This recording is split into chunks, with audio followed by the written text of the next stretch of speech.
મિત્રો, ધોરણ 10 સામાજિક વિજ્ઞાન। આજે આપણે એક નવા પ્રકરણની આપણે શરૂઆત કરવાની છે, જેનું નામ છે વન અને વન્યજીવ સંસાધન। વિદ્યાર્થી મિત્રો, જો આપણને યાદ હોય તો આપણે ધોરણ 9માં આ જ પ્રકરણનો આપણે અભ્યાસ અગાઉ કરી ગયા છે। તો આની અંદર આપણે જંગલો એટલે કે વનસ્પતિ અને વન્યજીવન વિશે આપણે અભ્યાસ કરવાનો છે। તો આપણે પ્રકરણની આપણે શરૂઆત કરીએ તો કુદરતી વનસ્પતિમાં એ જ વનસ્પતિને સમાવી શકાય કે જેનો ઉછેર માનવીની સહાય વિના કુદરતી રીતે થયો હોય તેને અક્ષત વનસ્પતિ કહેવામાં આવે છે। તો આજે આપણે એક જંગલ વિશે આપણે અભ્યાસ કરવાનો છે। જંગલ એટલે કે કુદરતી વનસ્પતિ। તો કુદરતી વનસ્પતિ કોને કહેવાય?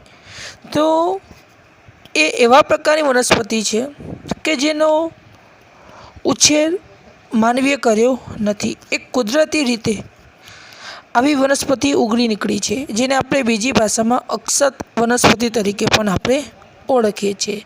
તો આજે આપણા ભારત દેશની અંદર આવી કુદરતી વનસ્પતિના જંગલો આવેલા છે, જે મોટાભાગે હિમાલયમાં છે, સુંદરવન એટલે કે પશ્ચિમ બંગાળ અને થરના રણના દુર્ગમ વિસ્તારોની અંદર આવા પ્રકારની કુદરતી વનસ્પતિ આપણને જોવા મળી રહી છે। આ તો ઠીક ખાલી એક વ્યાખ્યા જ હતી, એમાં આપણે કંઈ યાદ રાખવા જેવું નથી। પણ આપણે પહેલા મુદ્દાથી આપણે શરૂઆત કરવાની છે, જંગલોનું વર્ગીકરણ।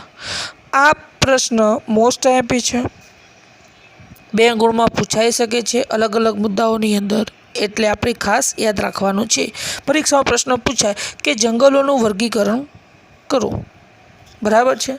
તો આપણે જંગલોના વર્ગીકરણની આપણે ચર્ચા કરીએ તો જંગલોનું વર્ગીકરણ એક તો વહીવટની દૃષ્ટિએ કરવામાં આવ્યું છે, ત્યાર પછી માલિકીની દૃષ્ટિએ પણ જંગલોનું વર્ગીકરણ કરવામાં આવ્યું છે। તો શરૂઆત પેલું આપણે જોઈએ વહીવટી દૃષ્ટિએ જંગલોના પ્રકાર। તો વહીવટી દૃષ્ટિએ જંગલોના પ્રકાર કેટલા પડે છે? આ 3 પ્રકાર સુધી આપણે 2 ગુણમાં પૂછાય છે, બરાબર છે? તો ધ્યાન આપજો। તો વહીવટી દૃષ્ટિએ જંગલોના પ્રકાર, તો પહેલો જંગલનો પ્રકાર છે અનામત જંગલ। ધ્યાન રાખજો, કયા જંગલ છે? અનામત જંગલ। આ અનામત જંગલ કોને કહેવાય? આ પ્રકારના જંગલો સીધા સરકારી તંત્રના નિયંત્રણમાં હોય છે। એમાં લાકડા કાપવા, વીણવા તથા પશુ ચરાણ માટે પ્રતિબંધ હોય છે। તો અનામત જંગલો, તો આપણે જોઈ ગયા કે આ જંગલો સરકારના નિયંત્રણમાં હોય છે, એટલે કે સરકારી હેઠળ હોય છે, જેમાં લાકડા કાપવા ઉપર પ્રતિબંધ હોય છે, લાકડાના વીણવા ઉપર પ્રતિબંધ હોય છે, ત્યાં આગળ આપણે પશુઓનું ચરાણ કરાવી શકતા નથી, જેને આપણે અનામત જંગલો કહીએ છીએ, જે સરકારના નિયંત્રણમાં હોય છે। એનો બધો વહીવટ સરકાર દ્વારા કરવામાં આવે છે। હવે એક જ વસ્તુ યાદ રાખો, અનામત જંગલ એટલે કે એમાં દરેક બાબતનો પ્રતિબંધ હોય, ત્યાં આગળ આપણે લાકડું કાપી શકતા નથી, લાકડા વીણવા જઈ શકતા નથી કે પશુઓનું ચરાણ પણ કરાવી શકતા નથી, દરેક બાબતો ઉપર પ્રતિબંધ હોય છે, જેને આપણે અનામત જંગલ કહીએ છીએ। હવે બીજા આપણે જોઈએ તો સંરક્ષિત જંગલો। હવે આ સંરક્ષિત જંગલો એટલે શું? તો આ પ્રકારના જંગલોની દેખભાળ સરકારી દ્વારા કરવામાં આવે છે, એટલે કે સંરક્ષિત જંગલોની દેખભાળ પણ સરકારી તંત્ર દ્વારા જ કરવામાં આવે છે, એટલે કે સરકાર દ્વારા જ કરવામાં આવે છે। પણ આ જંગલમાં કેટલી છૂટછાટ મળે છે? કેવી? તો વૃક્ષોને હાનિ પહોંચાડ્યા સિવાય લાકડા વીણવાની અને પશુઓનું ચરાણની સ્થાનિક લોકોને છૂટ હોય છે। તો જે સંરક્ષિત જંગલો એની દેખભાળ સરકાર તંત્ર દ્વારા જ કરવામાં આવે છે, એટલે કે સરકાર દ્વારા જ કરવામાં આવી રહી છે। પણ આમાં થોડી છૂટછાટ હોય છે। અહીંયા કેવું કે વૃક્ષોને હાનિ પહોંચાડ્યા વગર ત્યાં આગળ આપણે લાકડા વીણી શકીએ છીએ, પશુઓનું ચરાણ કરાવી શકીએ છીએ, આ કેટલીક છૂટછાટ મળેલી છે। તો હવે જુઓ, અનામત જંગલ અને સંરક્ષિત જંગલ આ બંનેમાં તફાવત શું હતો? બંનેનું કોના નિયંત્રણમાં છે? સરકારના। પણ અનામત જંગલોમાં દરેક બાબતો ઉપર પ્રતિબંધ છે, જ્યારે સંરક્ષિત જંગલોની અંદર વૃક્ષને નુકસાન પહોંચાડ્યા વગર આપણે ત્યાં આગળ પશુનું ચરાણ કરાવી શકીએ છીએ અને લાકડા પણ વીણી શકાય છે। હવે આપણે જોઈએ ત્રીજું અવર્ગીકૃત જંગલો। હવે અવર્ગીકૃત જંગલો એટલે શું? તો આ પ્રકારના જંગલોનું વર્ગીકરણ કરવામાં આવ્યું નથી, તેથી અહીં વૃક્ષોને કાપવા તથા પશુઓના ચરણ પર પ્રતિબંધ હોતો નથી। તો ત્રીજા જંગલો છે અવર્ગીકૃત જંગલો। તો આ એવા પ્રકારના જંગલો જે છે જેનું હજુ સુધી વર્ગીકરણ કરવામાં આવ્યું નથી, એટલે અહીંયા દરેક પ્રકારની છૂટ આપી છે। અહીંયા આગળ વૃક્ષો કાપી પણ શકાય છે અને પશુઓનું ચરાણ પણ કરાવી શકાય છે। તો આપણે જોઈ ગયા અનામત જંગલ, જે કોના નિયંત્રણમાં હોય છે? સરકારમાં। અહીંયા દરેક બાબતો પર પ્રતિબંધ હોય છે। અહીંયા આપણે વૃક્ષો કાપી શકતા નથી, લાકડા વીણી શકતા નથી કે પશુઓનું ચરાણ કરાવી શકાતું નથી। બીજા કયા જંગલો છે? સંરક્ષિત જંગલો। તો આ જંગલોની દેખભાળ સરકાર રાખે છે, પણ અહીંયા વૃક્ષોને હાનિ પહોંચાડ્યા વગર લાકડા વીણી શકાય છે અને પશુઓનું ચરાણ પણ કરાવી શકાય છે। બીજું છે અવર્ગીકૃત જંગલો। તો આ પ્રકારના જંગલોનું વર્ગીકરણ કરવામાં આવ્યું નથી, તેથી અહીં વૃક્ષોને કાપવા તથા પશુઓના ચરા પર પ્રતિબંધ હોતો નથી, એટલે કે તમામ પ્રકારની છૂટ આપણને જોવા મળી રહી છે। તો આ જંગલોનું વર્ગીકરણ વહીવટની દ્રષ્ટિએ અહીંયા સુધી આપણે જોઈ ગયા। આપણે 2 ગુણની અંદર પૂછાય છે, જે મોસ્ટ આઈએમપી છે, તૈયાર કરવાનું જ છે, બરાબર છે। હવે બીજું વર્ગીકરણ આપણે જોઈએ તો માલિકી, વહીવટ અને વ્યવસ્થાપન દ્રષ્ટિએ જંગલોના પ્રકાર।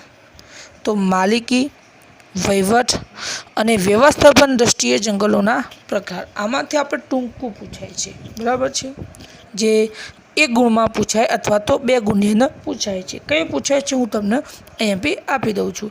તો માલિકી, વહીવટી અને વ્યવસ્થાપનની દ્રષ્ટિએ જંગલોના પ્રકાર આપણે જોઈએ તો પહેલું આપણે જે રાજ્ય માલિકીનું જંગલ, રાજ્ય માલિકીનું જંગલ।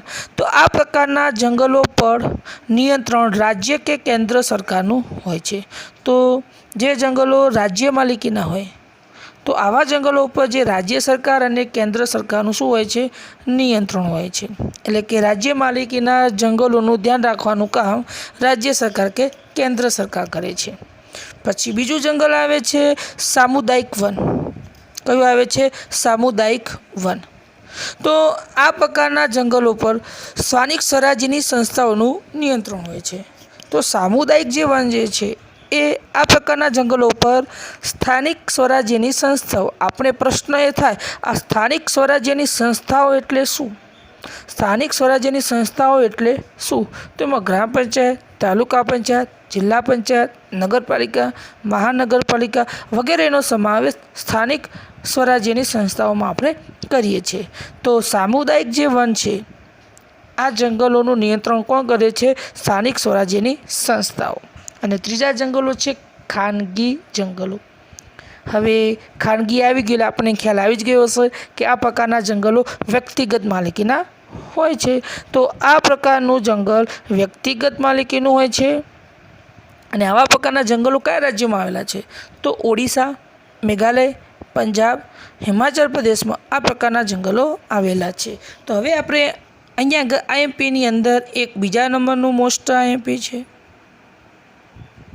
અને એક ત્રીજા નંબરનું મોસ્ટ આઈએમપી છે। પારિભાષિક શબ્દોની અંદર પૂછાય છે કે સામુદાયિક વન, તો આ પ્રકારના જંગલો ઉપર કોનું નિયંત્રણ હોય છે? સ્થાનિક સ્વરાજ્યની સંસ્થાઓનું। ઉલટું એવું પણ પૂછાય કે સ્થાનિક સ્વરાજ્યની સંસ્થાઓનું નિયંત્રણ કયા જંગલોમાં હોય છે? સામુદાયિક વન। પણ ત્રીજું તો આપણે યાદ રાખવાનું છે કે ખાનગી જંગલો કયા કયા રાજ્યોમાં જોવા મળે છે, આ આવવાનું જ છે। તો ખાનગી જંગલો એ વ્યક્તિગત માલિકીના હોય છે, પણ કયા કયા રાજ્યોમાં હોય છે? તો ખાનગી જંગલો ઓડિશામાં હોય, મેઘાલયમાં છે, પંજાબમાં છે અને હિમાચલ પ્રદેશની અંદર ખાનગી જંગલો આવેલા છે, બરાબર છે। તો આ બંને વસ્તુ આપણે યાદ રાખવાની રહેશે, જે મોસ્ટ આઈએમપી છે।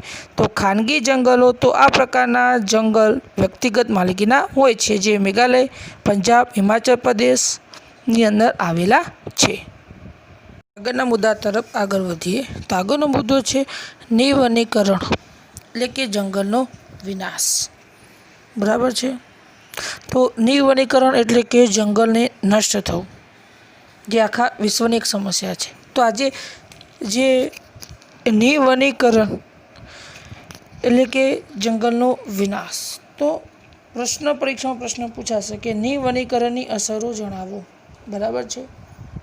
આ પ્રશ્ન તમારે મોસ્ટ આઈએમપીમાં આવશે, આ નહીં પણ આ રીતે આવશે કે નિવનીકરણની અસરો જણાવું, એટલે કે જે જંગલનો જે નાશ થઈ રહ્યો છે એના કારણે અત્યારે કેવા પ્રકારની અસરો જોવા મળી રહી છે. તો નિવનીકરણની અસરો, નિવનીકરણ કે જંગલનો વિનાશ, તો જંગલનો જે વિનાશ થયો છે એના કારણે આજે આપણી પૃથ્વી ઉપર કેવા પ્રકારની અસરો થઈ રહી છે. તો નિવનીકરણની અસરો તૈયાર કરવાની જ છે આપણે. તો નિવનીકરણના કારણે વાતાવરણમાં કાર્બન ડાયોક્સાઇડની માત્રામાં વધે છે. તો જે જંગલોનું પ્રમાણ ઓછું થવાને કારણે આજે વાતાવરણમાં જે કાર્બન ડાયોક્સાઇડનું જે પ્રમાણ છે વધી રહ્યું છે. અને આપણને ખબર છે કે જે વૃક્ષો એક એવા જે છે આપણને ઓક્સિજન આપે છે અને કાર્બન ડાયોક્સાઇડ વાયુ પોતે લે છે. પણ વૃક્ષોનું પ્રમાણ ઓછું થશે તો સ્વાભાવિક રીતે વાતાવરણમાં કાર્બન ડાયોક્સાઇડનું પ્રમાણ વધવાનું છે. તો કાર્બન ડાયોક્સાઇડનું પ્રમાણ વધ્યું. બીજું, હરિત ગૃહ પ્રભાવિત એટલે કે ગ્રીન હાઉસ ઇફેક્ટની અસરો વધારે થાય છે, તેથી ગરમી વધે છે. તો જંગલો ઓછા થવાને કારણે હરિતગૃહ પ્રભાવિત થયું, એટલે કે ગ્રીન હાઉસ ઇફેક્ટ. આપણે જે 8મા ધોરણની અંદર ભણી ગયા, ગ્રીન હાઉસ ઇફેક્ટ એટલે કે પૃથ્વીમાં ગરમીનું પ્રમાણ વધવું, એટલે કે પૃથ્વીના તાપમાનમાં વધારો થવો, એને આપણે શું કહીએ છીએ? Green house effect. તો જંગલના વિનાશને કારણે ગ્રીન હાઉસ ઇફેક્ટની અસરો સર્જાઈ, જેના કારણે ગરમીનું પ્રમાણ શું થઈ રહ્યું છે? વધી રહ્યું છે. આજે આપણે એનું અનુભવી રહ્યા છીએ કે અત્યારે દિવસે દિવસે ગરમી વધી રહી છે. એનું કારણ શું? નિવનીકરણ એટલે કે જંગલનો નાશ થઈ રહ્યો છે એટલા માટે. આગળ, વૃક્ષોનું પ્રમાણ ઓછું થતાં માટીનું ધોવાણ થાય છે, તેથી ખેતી ફળદ્રુપતાની સમસ્યા વધે છે. તો આપણે કહું જમીનના ધોવાણ વિશે અગાઉના પ્રકરણમાં આપણે ભણી જ ગયેલા છીએ.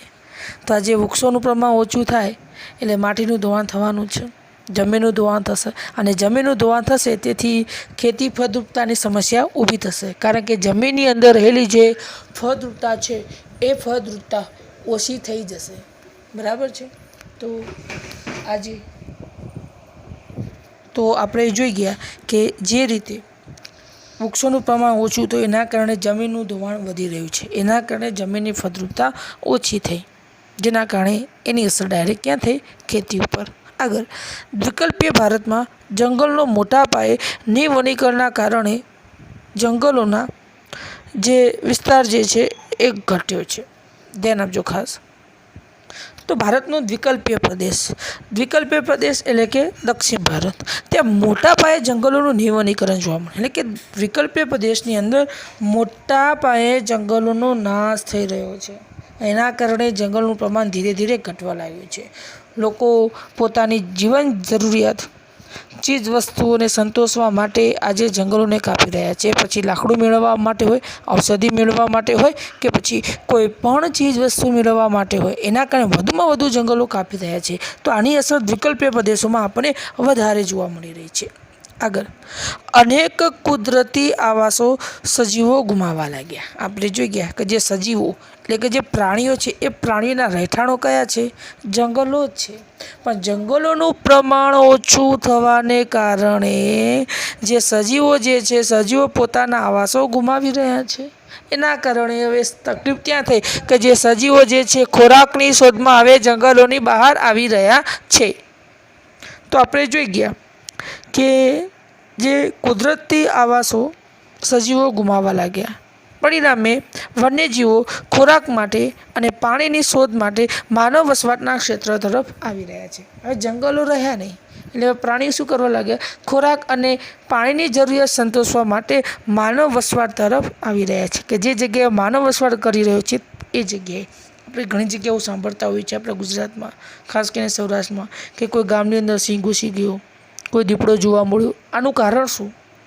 જંગલો ઓછા થયા. કારણ કે જંગલો જ પ્રાણીઓના આવાસ છે, પણ જંગલો ઓછા થયા એટલે પ્રાણીઓને પૂરતા પ્રમાણમાં ખોરાક કે પાણી મળતું નથી, જેથી એ પાણી અને ખોરાકની શોધમાં હવે નજીકના માનવ વસવાટના સ્થળો પર પહોંચી રહ્યા છે.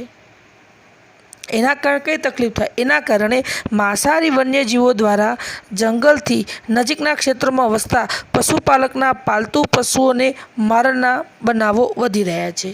તો તો આના કારણે શું થયું કે જે માંસાહારી જે વન્યજીવો જે છે એ જંગલના નજીકના ક્ષેત્રની અંદર જે પશુપાલકના જે પાલતુ જે પશુઓ જે છે એના મરણનું પ્રમાણ વધવા લાગ્યું છે, કારણ કે જે માંસાહારી જે પ્રાણીઓ છે ખોરાકની શોધમાં જંગલની બહાર આવી રહ્યા છે, નજીકના માનવ વસવાટના ક્ષેત્રોમાં આવી રહ્યા છે, અને એના જ કારણે જે પશુપાલકના જે પાલતુ પ્રાણીઓ છે એ પાલતુ પ્રાણીઓને મારી નાખીને પોતાના ખોરાકની પૂર્તિ આ માંસાહારી પ્રાણીઓ કરી રહ્યા છે. આવું કેમ થયું? એના પાછળનું કારણ એ છે કે જંગલોનું પ્રમાણ ઓછું થયું. કારણ કે જે વન્યજીવો જે છે એના કુદરતી આવાસો તો જંગલો છે. હવે જંગલો નહીં રહે તો ક્યાં જશે?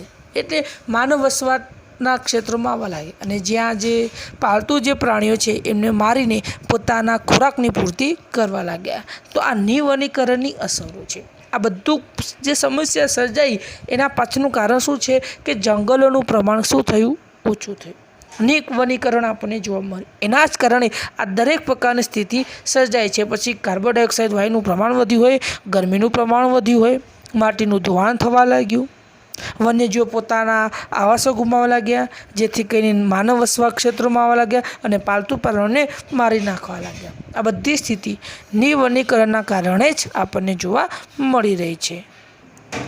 હવે આગળના મુદ્દા તરફ આપણે જોઈએ. વન સંરક્ષણ અંગેના ઉપાયો. આ પણ 3 ગુણમાં પૂછાય છે. બંને ઓરમાં આવે, કાં તો આવે કાં તો આવે. આપણે જોઈએ કે નિવનીકરણની અસર હોય કે જંગલનો નષ્ટ થવાને કારણે કેવી સ્થિતિ નિર્માણ પામે. પણ હવે આપણે વન સંરક્ષણ એટલે કે જંગલનું આપણે રક્ષણ કરવું જોઈએ. જંગલનો નાશ થતો કેવી રીતે આપણે અટકાવવો, આ મુદ્દા આપણે વન સંરક્ષણ અંગેના ઉપાયોની અંદર જોવાના છે. એટલે કે જંગલનો નષ્ટ થતો કેવી રીતના આપણે અટકાવવો. આ પણ પરીક્ષામાં પ્રશ્ન પૂછાય છે. આવી રીતના પ્રશ્ન આવે કે વન સંરક્ષણ અંગેના ઉપાયો જણાવો. બરાબર છે? તો આપણે એના ઉપાયો આપણે જોઈએ. તો લાકડાના વિકલ્પે વાપરી શકાય તેવી સામગ્રી માટે સંશોધનો હાથ ધરવા, તેથી લાકડાનો વપરાશ ઘટતા વનો બચશે. તો તમે જુઓ, હવે આપણે જે લાકડાનો ઉપયોગ વધુમાં વધુ કરી રહ્યા છે, જેના કારણે જંગલનું પ્રમાણ ઓછું થાય છે. એટલે આપણે શું કહેવામાં આવ્યું છે કે લાકડાનો વિકલ્પ વાપરી શકાય. તો લાકડાની જગ્યાએ બીજી કંઈક એવા પ્રકારની ચીજવસ્તુઓ આપણે વાપરવી જોઈએ કે જેથી કરીને લાકડાનો ઉપયોગ ઓછો થાય, અને લાકડાનો ઉપયોગ ઘટશે તો વનો બચશે. એટલા માટે આપણે લાકડાનો વિકલ્પ તરીકે વાપરી શકાય એવા સંશોધનો હાથ ધરવા કે જેથી કરીને લાકડાની જગ્યાએ આપણે બીજી કંઈક વસ્તુઓ આપણે ઉપયોગ કરી શકીએ, અને જેના કારણે ફાયદો આપણને એ થશે કે લાકડાનો વપરાશ ઘટશે તો વનો બચશે. આજે આપણે જોઈએ, હવે ઘરની અંદર જે આપણે ફર્નિચર કરીએ છીએ એની જગ્યાએ લાકડાની જગ્યાએ પ્લાસ્ટિકનો ઉપયોગ કરવા લાગે. જુઓ, એના જગ્યાએ શું થયું કે આપણે ફર્નિચરમાં પ્લાસ્ટિકનો ઉપયોગ વધુમાં વધુ કરીશું તો લાકડાનો ઉપયોગ આપણે કરવાના નથી. તો લાકડું બચશે તો જંગલો પણ બચશે. તો આપણે હવે લાકડાના વિકલ્પ તરીકે આજે આપણે પ્લાસ્ટિકનો ઉપયોગ કરવા લાગ્યા. ઘરના નાના મોટા એવા ફર્નિચરો જે છે પ્લાસ્ટિકના આપણે કરાવીએ છીએ આજે. આગળ, જ્યાં જરૂરિયાત કે વિકાસ માટેના નિર્માણ કાર્ય કરવા માટે જે વૃક્ષો કાપવા પડે તેની જગ્યાએ નવા જ એ જ પ્રજાતિના વૃક્ષો વાવવા જોઈએ. તો ધ્યાન આપો, આપણે ઘણી જગ્યાએ કોઈ વિકાસના નિર્માણ માટે એટલે કે કોઈ વિકાસના કાર્યો કરવા માટે આપણે ઘણી જગ્યાએ વૃક્ષો કાપવા પડે છે. દાખલા તરીકે આપણે કોઈ નવી રેલવે નાખવી હોય કે મોટો હાઈવે બનાવવો હોય, તો આવા પ્રકારનું કોઈ કાર્ય કરવું હોય ત્યારે નડતા વૃક્ષો આપણે શું કરવા પડે છે? કાપવા પડે છે. અને એટલા માટે તેની જગ્યાએ આપણે નવા એ જ પ્રજાતિના વૃક્ષો આપણે વાવવા જોઈએ. તો કોઈ જગ્યાએ પડતર જમીન હોય, કોઈ તળાવ હોય કે નદી કિનારો હોય, તો એ જગ્યાએ આપણે જે વૃક્ષો કાપ્યા છે એ જ પ્રજાતિના વૃક્ષો ત્યાં આગળ આપણે ઉગાડવા જોઈએ, વૃક્ષો વાવવા જોઈએ, કે જેથી કરીને જે વૃક્ષોનું પ્રમાણ જળવાઈ રહે. કારણ કે વિકાસના કાર્ય તો થવાના છે, એના કારણે નડતર વૃક્ષોને કાપવા જ પડે છે. અને એટલા માટે જે નડતર વૃક્ષો આપણે કાપીએ તેની જગ્યાએ આપણે નવા જ એ જ પ્રજાતિના વૃક્ષો વાવવા જોઈએ, જેથી કરીને વૃક્ષોનું પ્રમાણ જળવાઈ રહેશે. આગળ આપણે જોઈએ, જે ઉદ્યોગો જંગલોમાંથી કાચા માલ મેળવે છે તેને ભવિષ્યની જરૂરિયાત સંદર્ભે વનીકરણ માટે ઉદ્યોગોની ફરજ પાડવી જોઈએ. તો આજે ઘણા બધા ઉદ્યોગો એવા છે કે જે કાચો માલ જંગલમાંથી જ મેળવે છે. બરાબર છે. ઘણા ઉદ્યોગો એવા છે કે જે કાચો માલ જે છે જંગલોમાંથી જ મેળવે છે. તો ભવિષ્યને ધ્યાનમાં રાખી આવા ઉદ્યોગોને વનીકરણ માટે ફરજ પાડવી જોઈએ. તો ઉદ્યોગોને કહેવું જોઈએ કે તમારે નવા વૃક્ષો ઉગાડવા જ પડશે, કારણ કે એ લોકો કાચા માલ તરીકે જંગલોમાંથી જ મેળવતા હોય છે.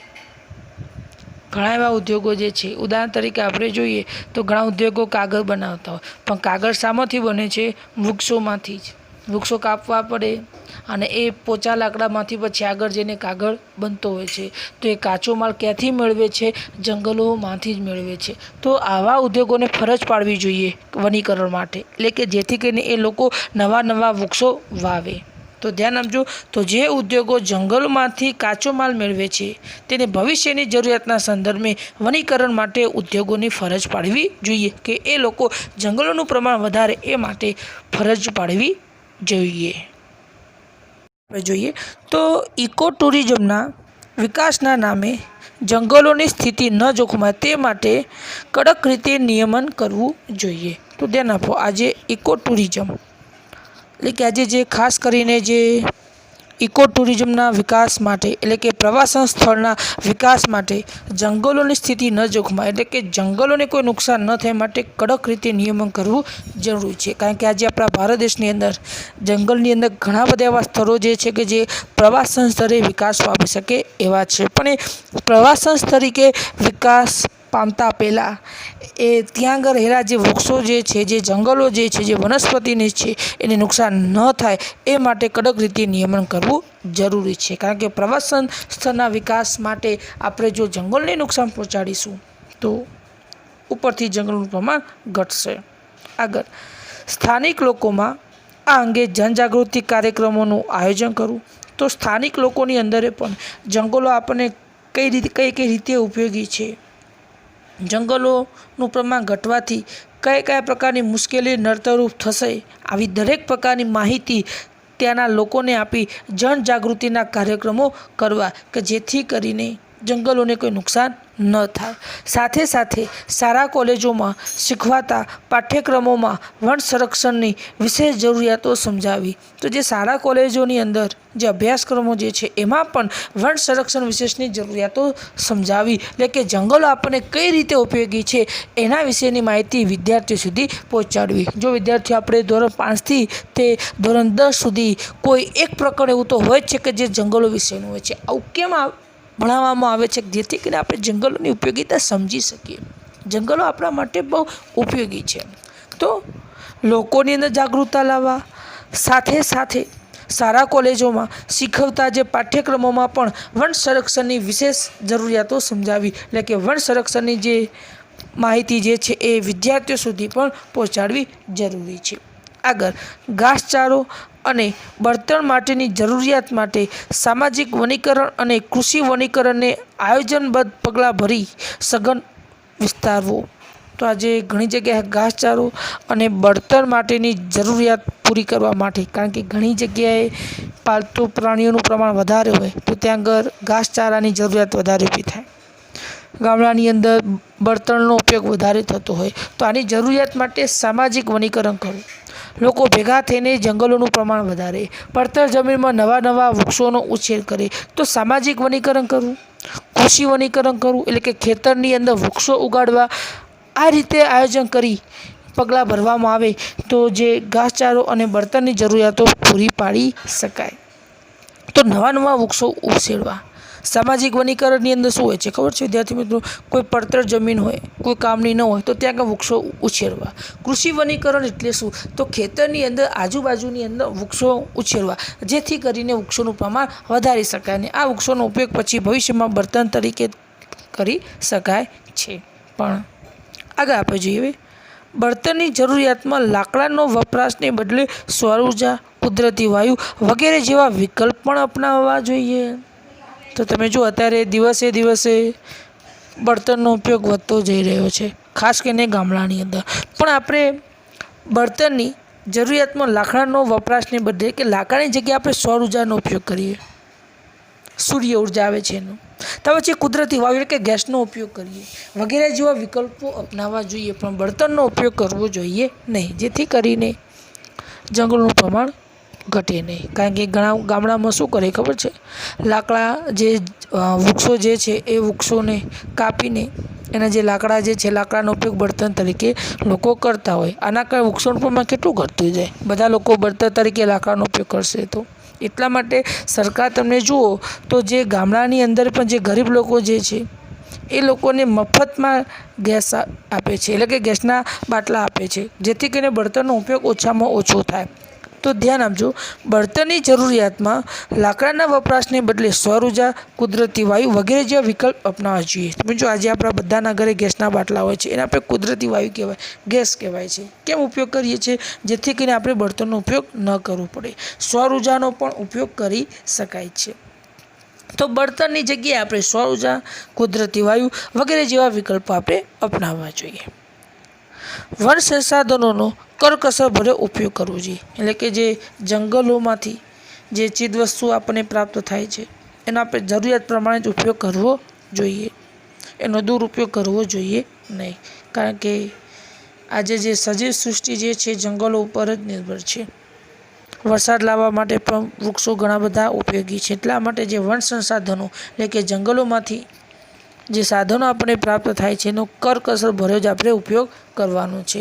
જરૂરિયાત હોય ત્યારે જ આપણે લાકડાનો ઉપયોગ કરવો જોઈએ. જો લાકડાનો બીજો કોઈ વિકલ્પ હોય તો બને ત્યાં સુધી લાકડાનો ઉપયોગ ન કરવો જોઈએ. આગળ, કીટકોથી ક્ષતિગ્રસ્ત થયેલા વૃક્ષોને દૂર કરવાથી અન્ય તંદુરસ્ત વૃક્ષોની વિકાસની પ્રક્રિયા ઝડપી બને છે. તમે જુઓ, ઘણા વૃક્ષો એવા હોય છે કે કીટકોથી ક્ષતિગ્રસ્ત થયા હોય, એટલે કે એ વૃક્ષની અંદર કીટકો દ્વારા વૃક્ષને ઘણું બધું નુકસાન પહોંચાડ્યું હોય છે. તો આવા વૃક્ષોને શું કરી દેવા જોઈએ? દૂર કરી નાખવા જોઈએ, કાપી નાખવા જોઈએ, જેથી કરીને અન્ય જે તંદુરસ્ત જે વૃક્ષો જે છે એ વૃક્ષોને કંઈ નુકસાન ન થાય, જેથી કરીને એ વૃક્ષ ઝડપી વિકાસ સાધી શકે. જંગલની અંદર આવું વધારે થાય, કારણ કે એક વૃક્ષ કીટકોને કારણે નુકસાન થઈ ગયું. આપણે કહેતા કે લાકડામાં ઉધઈ આવે ત્યારે એ લાકડું ખરાબ થઈ જાય, તો વૃક્ષની અંદર પણ કીટકો દ્વારા વૃક્ષ ક્ષતિગ્રસ્ત થાય, એટલે કે એ વૃક્ષને ઘણું બધું નુકસાન થાય છે કીટકો દ્વારા. એ લાંબા સમય સુધી વૃક્ષ ઊભું રહી શકે એવી હાલતમાં હોતું નથી, જેથી કરીને ઝડપથી આ વૃક્ષને દૂર કરવું, જેથી કરીને એના આજુબાજુની અંદર આવેલા જે તંદુરસ્ત જે વૃક્ષો જે છે એને કંઈ નુકસાન ન થાય અને એની તંદુરસ્તી જળવાઈ રહે. તો આવા જે કીટકોથી ક્ષતિગ્રસ્ત જે વૃક્ષો છે એને દૂર કરવા, જેથી કરીને આજુબાજુના જે વૃક્ષો જે છે એને કંઈ નુકસાન ન થાય અને એ વૃક્ષોની વિકાસની પ્રક્રિયા કેવી થાય? ઝડપી થાય. નહીં તો એક વૃક્ષને કીટકો દ્વારા ક્ષતિગ્રસ્ત કરેલું હોય તો પછી એ કીટકો ધીરે ધીરે બાજુના વૃક્ષમાં જશે તો એ વૃક્ષ ખરાબ થશે. ત્યાર પછીના બાજુના વૃક્ષો એમ કરતાં દરેક વૃક્ષો કીટકો દ્વારા ક્ષતિગ્રસ્ત થશે. પણ જો જે વૃક્ષ કીટકોથી ક્ષતિગ્રસ્ત થયું છે એને દૂર કરી દેવામાં આવે તો બાકીના વૃક્ષોને આપણે બચાવી શકીએ છીએ. આગળ આપણે જોઈએ, દાવાનળથી જંગલોને ભારે નુકસાન થાય છે. તેના શમન માટે તંત્ર દળ ઊભું કરવું જોઈએ. તો દાવાનળ કોને કહેવાય વિદ્યાર્થી મિત્રો? તો જંગલમાં લાગતી આગને આપણે શું કહીએ છીએ? દાવાનળ કહીએ. તો કદાચ જંગલની અંદર કોઈ જગ્યાએ દાવાનળ ઊભું થાય તો આવા સમયે આ આગને બુઝાવવા માટે એક તંત્ર દળ ઊભું કરવું જોઈએ. આ કુદરતી કારણોસર કોઈ આગ લાગે અને એટલા માટે આગને શમન એટલે કે આગને બુઝાવવા માટે એક તંત્ર દળ ઊભું કરવું જોઈએ, જેથી કરીને એ આગને આપણે કાબૂમાં લઈ શકીએ અને જંગલને આપણે બચાવી શકીએ. ગયા જ વર્ષે આપણે ખ્યાલ છે કે ઓસ્ટ્રેલિયામાં જે જંગલોમાં આગ લાગી, કરોડો પ્રાણીઓ મૃત્યુ પામ્યા, કરોડો વૃક્ષો બળીને ખાખ થઈ ગયા, જેની આપણી પૃથ્વી પર કેવી અસર થઈ. તો યાદ રાખજો, દાવાનળથી જંગલોને ભારે નુકસાન થાય છે. દાવાનળ એટલે શું? જંગલમાં લાગતી આગ, અને તેના શમન માટે એક તંત્ર દળ ઊભું કરવું જોઈએ. આગળ આપણે જોઈએ તો જંગલ ક્ષેત્રમાં ધાર્મિક આસ્થા કેન્દ્રો પર ભરાતા મેળા કે ભંડારા કે પરિક્રમા સમયે ત્યાં હજારો યાત્રિકો પહોંચે છે. તો તે સમયે કચરાનો યોગ્ય નિકાલ ન થવાથી જંગલ દૂષિત થાય છે. તો ધ્યાન આપજો, ઘણી જગ્યાએ શું થયું વિદ્યાર્થીઓને ખબર છે કે જે જંગલ ક્ષેત્રની અંદર કોઈ ધાર્મિક આસ્થાના કેન્દ્રો પર મોટા મેળા ભરાય, ભંડારા ભરાય જંગલ ક્ષેત્રોમાં, અથવા તો ત્યાં ઘણા બધા લોકો પરિક્રમા કરવા માટે આવતા હોય, હજારો યાત્રિકો જંગલમાં પહોંચતા હોય. તો એ સમયે યાત્રિકો ઘણો બધો કચરો ગમે ત્યાં નાખી દેતા હોય છે અને જો આ કચરાનો યોગ્ય નિકાલ કરવામાં ન આવે તો એના કારણે જંગલોને ઘણું નુકસાન થાય છે. ઉદાહરણ તરીકે ગિરનાર, તો ગિરનાર ઉપર ઘણા બધા વૃક્ષો છે, જંગલીય પ્રદેશ છે, તો ઘણા બધા લોકો ગિરનારની પરિક્રમા કરતા હોય છે, બરાબર છે. હજારો યાત્રિકો ત્યાં પહોંચતા હોય, પણ આ યાત્રિકો પોતાનો જે કચરો જે છે ગમે ત્યાં નાખી દેતા હોય છે અને જો એ કચરાને એકઠું કરવામાં ના આવે તો ત્યાં રહેલા વૃક્ષોને ઘણું બધું નુકસાન થાય છે. તો એટલા માટે આ કચરાના નિકાલની વ્યવસ્થા કરવી પણ જરૂરી છે. તો તેના પર જંગલ ક્ષેત્રોમાં આવેલા ધાર્મિક આસ્થા કેન્દ્રો પર ભરાતા મેળા કે ભંડારા કે પરિક્રમા સમયે ત્યાં હજારો યાત્રિકો પહોંચે છે અને તે સમયે થતો કચરાનો યોગ્ય નિકાલ ન થવાથી જંગલો શું થાય છે? દૂષિત થાય છે. એટલા માટે આવા કચરાને એકઠો થતો અટકાવવો જોઈએ, જેથી કરીને જંગલને કંઈ નુકસાન ન થાય. હવે આગળના મુદ્દા પર જોઈએ આપણે વૈવિધ્યસભર વન્યજીવન. વૈવિધ્યસભર વન્યજીવન, તો આપણે મુદ્દો જોવાનો છે વૈવિધ્યસભર વન્યજીવન. આપણે ધોરણ 9ની અંદર પણ આનો અભ્યાસ આપણે કરી ગયા છે કે ભારત દેશની અંદર વૈવિધ્યસભર વન્યજીવન જોવા મળી રહ્યું છે. વિવિધ પ્રકારના પશુઓ, પ્રાણીઓ, પક્ષીઓ આપણા ભારતમાં આપણને જોવા મળી રહ્યું છે. તો આપણે જોઈએ તો ભારત આબોહવા અને ભૂપૃષ્ઠની દ્રષ્ટિએ ઘણી વિવિધતા જોવા મળે છે. તેથી જીવજંતુઓ, પશુ પંખીઓ અને વનસ્પતિમાં પણ વિવિધતા જોવા મળે છે. આ પણ 3 ગુણમાં પૂછાઈ શકે છે.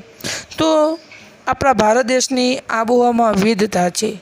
ભૂપૃષ્ઠની પણ વિવિધતા છે, કારણ કે કોઈ જમીન વિસ્તાર છે, કોઈ રણ વિસ્તાર છે, કોઈ ઉચ્ચ પ્રદેશ છે, તો કોઈ પર્વતીય પ્રદેશ છે. તો ભૂપૃષ્ઠમાં પણ વિવિધતા છે, જેના કારણે આપણા દેશમાં જીવજંતુઓ, પશુઓ, પક્ષીઓ અને વનસ્પતિમાં પણ વિવિધતા જોવા મળી રહી છે. તો આપણા વનસ્પતિમાં પણ વિવિધતા છે, જીવજંતુઓમાં પણ વિવિધતા છે અને પશુ પક્ષીઓમાં પણ વિવિધતા આપણને જોવા મળી રહી છે. આપણે જોઈએ તો વિશ્વમાં પશુ પક્ષીઓની 15 લાખ પ્રજાતિઓ છે. જો કલ્પના કરો વિદ્યાર્થી મિત્રો, વિશ્વની અંદર 15 લાખ પશુ પક્ષીઓની પ્રજાતિઓ છે. 15 લાખ પ્રજાતિઓ અલગ અલગ પક્ષીઓ આપણે જોઈએ તો કાબર હોય, કબૂતર હોય, આવા પ્રાણીઓની આપણે જોઈએ તો વાઘ છે, સિંહ છે, દીપડો છે, આવા અલગ અલગ પ્રકારના કેટલા 15 લાખ જેટલી પ્રજાતિઓ રહે છે. ખાલી જગ્યામાં પૂછાય કે વિશ્વમાં પશુ પક્ષીઓની કુલ કેટલી પ્રજાતિઓ છે? 15 લાખ. અને આ 15 લાખમાંથી 81,251 જેટલી પ્રજાતિઓ ભારતમાં છે. તો 15 લાખમાંથી 81,251 યાદ રાખવા જેવો આંકડો છે. આ 81,251 જેટલી પ્રજાતિઓ ભારતમાં જોવા મળી રહી છે. અને એટલા માટે જૈવ વિવિધતાની દ્રષ્ટિએ વિશ્વમાં ભારતનો કયો ક્રમાંક છે? 12મો ક્રમાંક છે. તો ધ્યાન રાખજો, વિશ્વમાં પશુ પક્ષીઓની કુલ કેટલી પ્રજાતિ છે? 15 લાખ. 15 લાખમાંથી ભારતમાં કુલ કેટલી પ્રજાતિઓ છે? 81,251 જેટલી પ્રજાતિઓ ભારતમાં જોવા મળે છે. અને એટલા માટે આ જૈવ વિવિધતાની દ્રષ્ટિએ ભારતમાં વિશ્વમાં કયો ક્રમાંક છે? 12મો ક્રમાંક. એટલે કે જૈવ વિવિધતામાં ભારત દેશ 12મા સ્થાને છે. આગળ જોઈએ આપણે તો ભારતમાં એશિયા, યુરોપ અને આફ્રિકાના 3 પ્રકારના વન્યજીવો ભારતમાં જોવા મળે છે. એટલે કે આપણા ભારત દેશની અંદર એશિયા ખંડના, યુરોપ અને આફ્રિકાના 3 પ્રકારના વન્યજીવો, એટલે કે આ ખંડમાં જે વન્યજીવો જે છે બધાએ આપણા ભારતમાં છે. એશિયા ખંડમાં જે પ્રાણીઓ છે, યુરોપમાં છે, આફ્રિકામાં છે, એ બધા પ્રકારના વન્યજીવો ભારતમાં જોવા મળી રહ્યા છે. કયા કયા પ્રાણીઓ ભારતમાં જોવા મળે છે એના વિશે આપણે જોઈએ. તો ભારતમાં આફ્રિકાના જરખ, ચિંકારા. તો ધ્યાન આપો, આફ્રિકાના કયા પ્રાણીઓ ભારતમાં છે? જરખ અને ચિંકારા. યુરોપની આપણે વાત કરીએ તો યુરોપિયન વરુ, જંગલી બકરીઓ અને કાશ્મીરી મૃગ. ત્યાર પછી દક્ષિણ પૂર્વ એશિયાના હાથી અને ગિબન એ વાંદરાની જાત છે, વગેરે ભારતમાં જોવા મળી રહ્યા છે.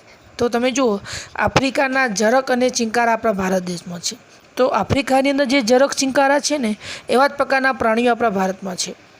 ત્યાર પછી યુરોપની આપણે વાત કરીએ તો યુરોપિયન વરુ ભારતમાં જોવા મળે, જંગલી બકરી આપણા ભારત દેશમાં છે, કશ્મીરી મૃગ ભારત દેશમાં છે, અને દક્ષિણ પૂર્વ એશિયાની અંદર હાથી અને ગિબન પણ આપણા ભારત દેશમાં જોવા મળી રહ્યા છે. એટલે કે જે આફ્રિકાની અંદર, યુરોપની અંદર અને એશિયાની અંદર જે પ્રાણીઓ છે એ દરેક પ્રાણીઓની પ્રજાતિઓ ભારત દેશમાં છે. એ પછી ઝરખ અને ચિંકારા હોય, યુરોપિયન વરુ હોય, જંગલી બકરીઓ હોય, કશ્મીરી મૃગ હોય કે પછી દક્ષિણ પૂર્વ એશિયાના હાથી કે ગિબન હોય. આ ગિબન એ વાંદરાની જાત છે, યાદ રાખજો. એટલે એવું ના થવું જોઈએ કે આ ગિબન એટલે શું, બરાબર. ગિબન એટલે એ વાંદરાની શું છે, હાથી જાત છે, બરાબર છે, ગિબન.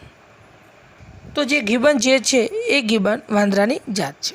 તો દરેક પ્રાણીઓ આપણા ભારત દેશમાં છે. તો ઝરખ, ચિંકારા, યુરોપિયન વરુ, જંગલી બકરી, કશ્મીરી મૃગ અને દક્ષિણ પૂર્વ એશિયાના હાથી અને ગિબન ભારતમાં છે.